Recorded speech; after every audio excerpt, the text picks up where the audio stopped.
राजधानी recording studio बेलबत्तिया।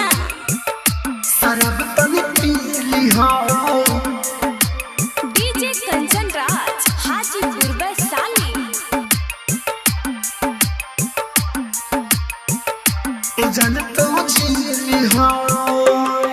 याद आई जब तोहरा हमर, याद आई जब तोहरा हमर शराब तनी पीली हो, शराब तनी पीली हो।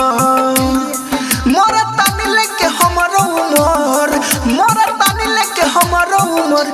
ए जान तू झीली हो, ए जान तू झीली हो। शराब तनी पीली हो। डीजे कंचन राज हाजीपुर वैशाली। ए जान तू झीली हो। तोहरा से दूर कैसे रहबो यार हो, शादी ना होखे दी हमर परिवार हो।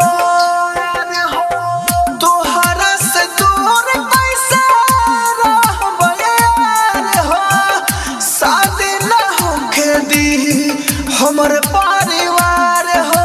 हमरा से तोहर सहाय ना दूरी, जोहर खाई तो बेबा मजबूरी हो।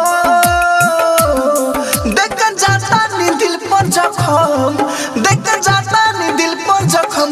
सुई से सीली हो, सुई से सीली हो। याद आई जब तोहरा हमर, याद आई जब तोहरा हमर। शराब तनी पीली हो, शराब तनी पीली हो। शराब तनी पीली हो।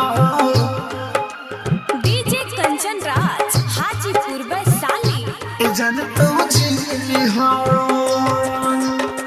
कृष्ण बसंत प्यार के निभाई हो।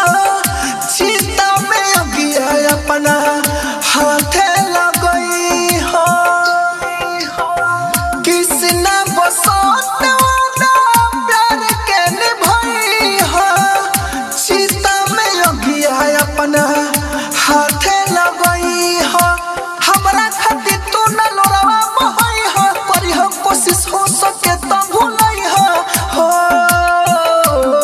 भेट होई जब अगला जन्म, भेट होई जब अगला जन्म। पहचान हम भीली हो, ए जान तू झीली हो।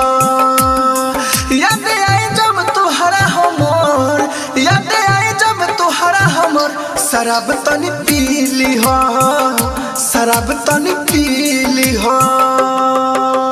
राजधानी रिकॉर्डिंग स्टूडियो बेलबत्तिया।